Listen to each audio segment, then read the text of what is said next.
Most First Nations youth we've spoken to say there's a lack of understanding when it comes to Aboriginal issues like the Idle No More movement. When we move past the police barricade into the backyard here, it's where we see the extent of the damage. This 4-foot sinkhole, which looks like a meteor, landed in their backyard.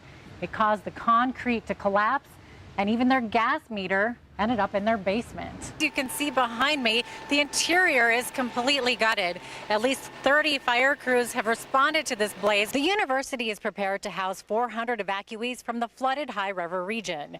It's unclear at this time how many exactly are coming, but the university says they're ready. Jeannette Rocher joins us to tell us more about the scene of this shooting. Jeannette. Well, Jackie, I'm here in the Rideau Close area of Medicine Hat, which according to neighbors is normally a really quiet residential area of town. But today, this area is swarming with police after a man was shot in the street last night.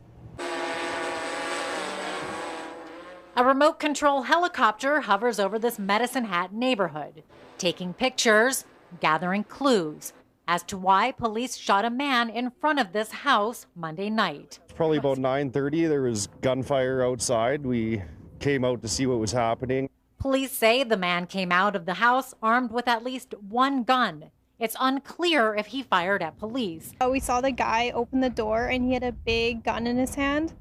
And then there was police all lined up, like behind this van, pointing towards him. And as we were walking down the stairs, we heard gunshots. So we went back upstairs and there was some guy laying on the ground and the ambulance came and got him. Police initiated first aid before he was taken to hospital. The 33-year-old remains in critical condition. The 3 officers involved in the shooting have been put on administrative leave while the Alberta Serious Incident Response Team investigates their actions. I was just scared because I didn't want them to shoot near us, because we're right across the street. It's just, you never know what could happen, right? Like, blink of an eye, like, it's a peaceful neighborhood. Next thing you know, there's people shooting down the street. Now, some of the witnesses that we've been talking to in this area today say that they don't have a clue who lives in the house where the incident took place last night, and that includes the neighbors right across the street, although some of them say they believe that it may have been a British soldier who lives there. But authorities are remaining very tight-lipped about this as the case is still under investigation. Jackie, back to you. Okay, thank you, Jeannette.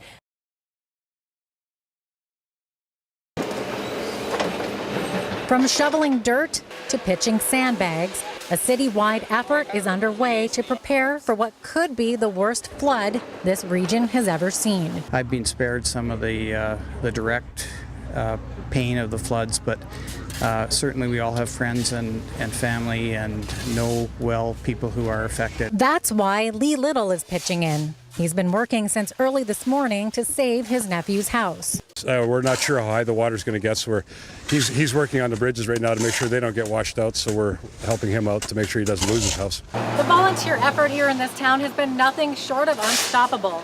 Many throwing shovels in the backs of their trucks and stopping wherever help is needed. The group behind me here were strangers before today, but they stopped to help out a resident who's under mandatory evacuation. Officials say the river is expected to peak early Monday morning, moving at a rate of 5,100 to 6,000 cubic feet per second. Some people are not taking it serious, but we take loss of life extremely serious.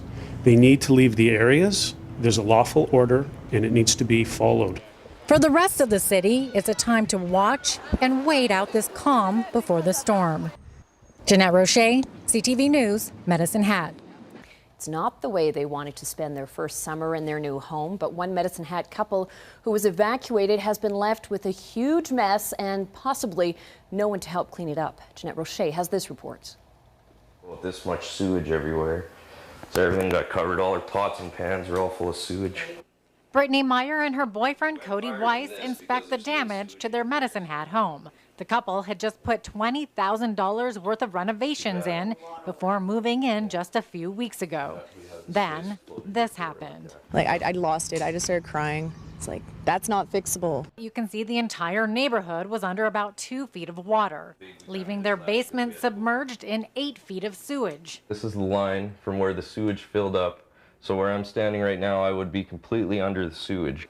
Now their basement is full of sludge and the rest of the house is slowly deteriorating. Basement's completely done. All the walls have caved in, the ceilings fell in, everything.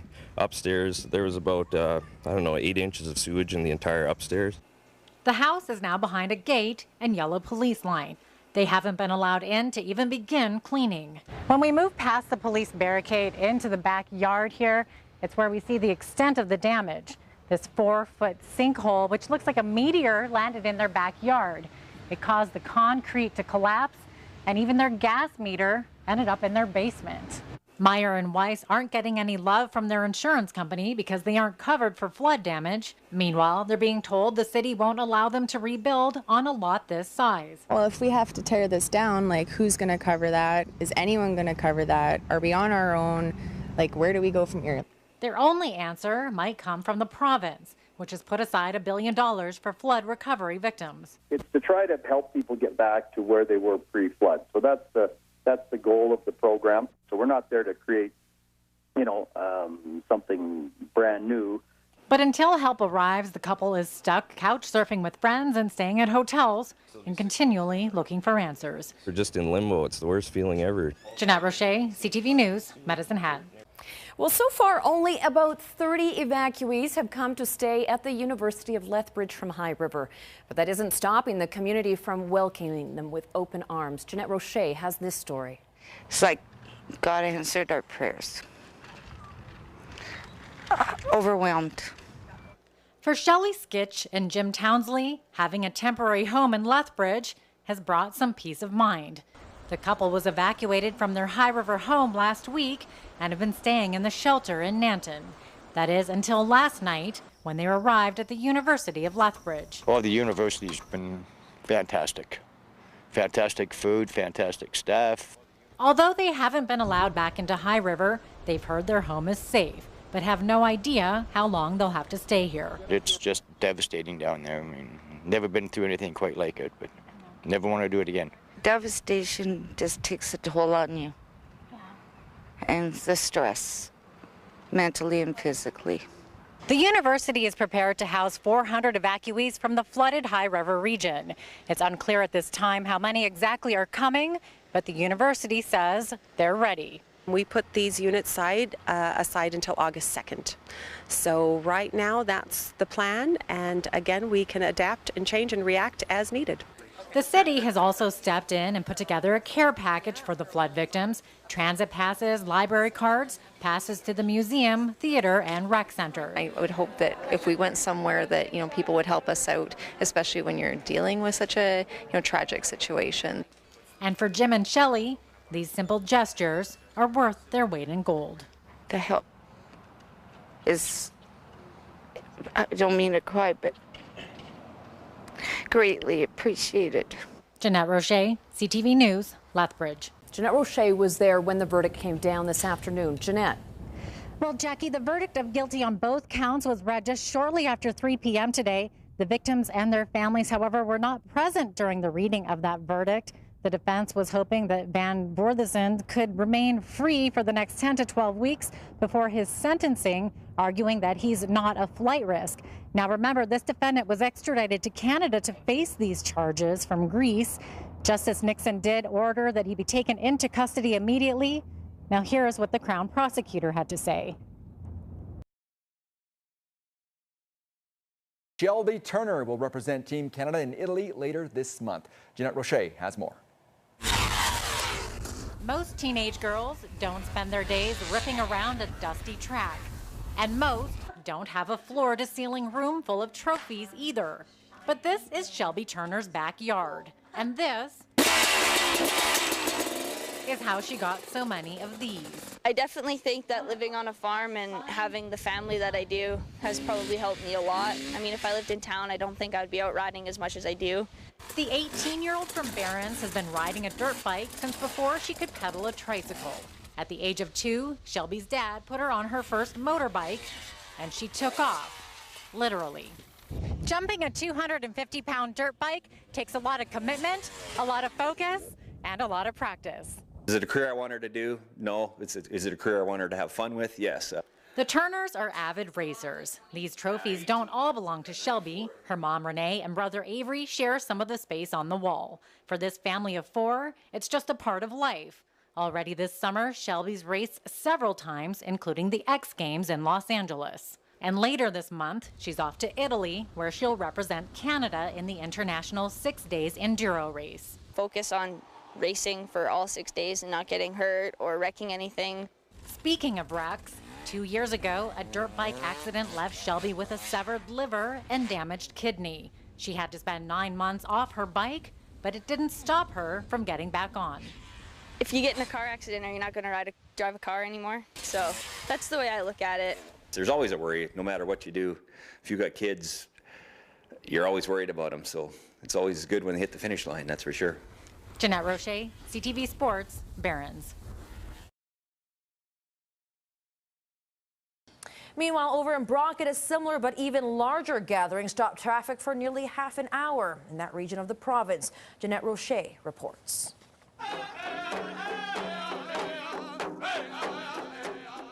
Like the name suggests, the Piikani Nation is anything but idle. Amidst the bitter minus 16-degree cold, nearly 100 members of the Piikani tribe gathered on Highway 3 near Brockett this morning to protest the federal government's omnibus bill C-45. I always expressed to our leaders that one day this day was going to come. Council members say Stephen Harper's bill violates not only First Nation treaty rights, but also human rights. Some equating what the Prime Minister is doing to genocide, while others carry signs comparing Harper to Hitler. And put all kinds of laws in place so that we can't be privileged to be who we are. He should be a proud man. He speaks with a forked tongue. Bill C-45 has obviously struck a chord with the Piikani Nation, but it's also struck a chord with the many motorists behind me lined up on this highway. Some of them upset that this is a public roadway, but the Piikani Nation says, nonetheless, it's Piikani land underneath. I don't agree with most of their protests anyway. You know, I mean, they're well taken care of, and the Department of Indian Affairs is one of the largest contributors to Canada's national debt. You know, so what more do they want? Those affected were handed information about why they were being held up, but as the line of vehicles grew, so did the level of impatience. Yeah, they told us that they're going to hold us up for 5 minutes. You know, it's been over 10 now, so whatever. There's no reason for that. There's better ways of handling it, I think.